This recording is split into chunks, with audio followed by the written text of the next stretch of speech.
Hey guys, welcome to Daniel the Programmer. Hey guys, greetings. I want to welcome you again to Daniel the Programmer. It's been a while. We actually dropped some content here, and I'm really sorry about that. But now we are going to be diving into some series of videos that will be very important for your programming journey. So basically today we'll be doing a brief introduction to computer programming. Okay, and then we'll look forward to talking about compilers and interpreters and how they actually work. These concepts are very fundamental for you to get started in your journey with programming. Nextly, we are going to talk about bits and bytes, give you a basic introduction into data types, and talk a little bit about type checking. And in the previous videos, you're going to see how to use them practical into your day-to-day journey as a software engineer. So now, without any much waste of time, right, what is actually computer programming? You can see programming as basically like a set of instructions that like you give to your computer to execute. Now, like that's more of like structured instructions that you give the computer to execute. Now the question is, we as humans, we have different languages that we actually understand, but now the computer understands only machine language. And when I talk about machine language, it's 0 and 1. So you might see 0 and 1 to be truthy and faulty. You can see 0 and 1 to be maybe toggling an on state or an off state, okay? But now that's the language the computer understands. Now talking about programming languages, there are two basic categories. You have high level programming languages. When I talk about high level programming languages, they make use of compilers and interpreters. So that will take us to compilers and interpreters later on. And now you have low level programming languages that makes up the machine language. The machine language that I told you that the computer understands only machine language, that's 0 and 1.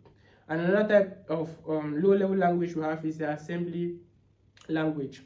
Now, when you talk about machine language, what do you actually mean?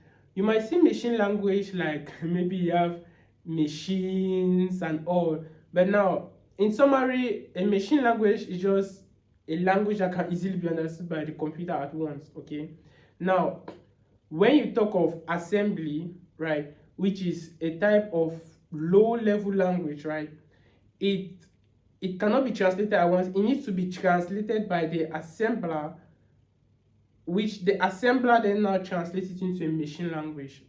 You get? So that means it will take more time for the computer to actually understand because it needs to pass through an assembler. Now, I spoke of high level languages, right? And I made you to understand that they are mostly with compilers and interpreters. Okay, now you might be asking yourself, compilers, is it actually necessary? Like you may write your code and your code needs to be compiled. Okay, now the process of compilation takes time.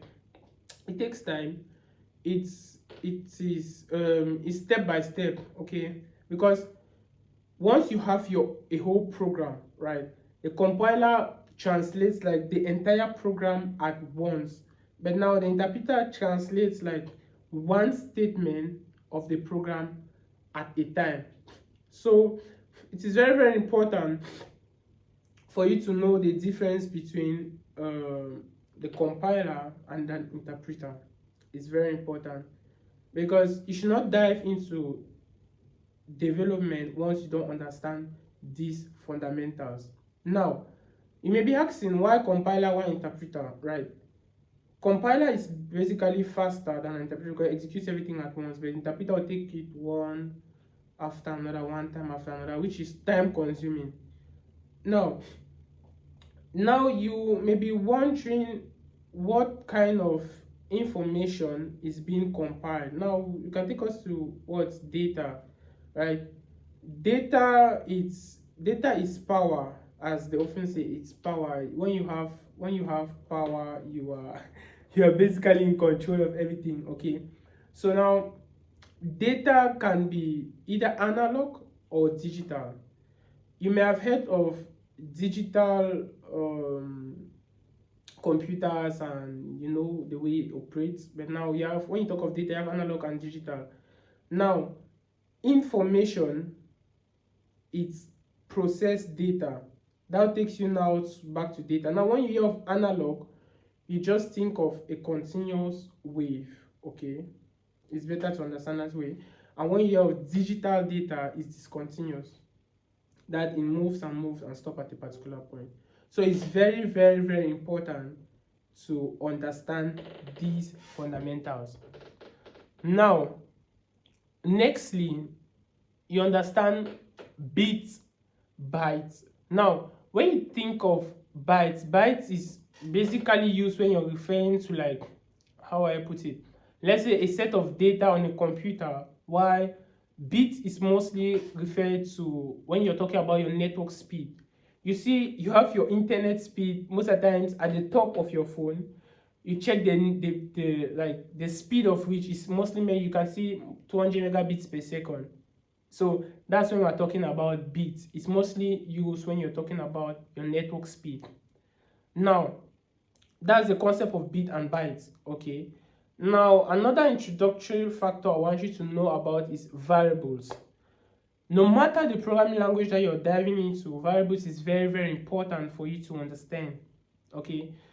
Variables are mostly referred to like a data container, like a container where, like, you can have a container of salt. Okay.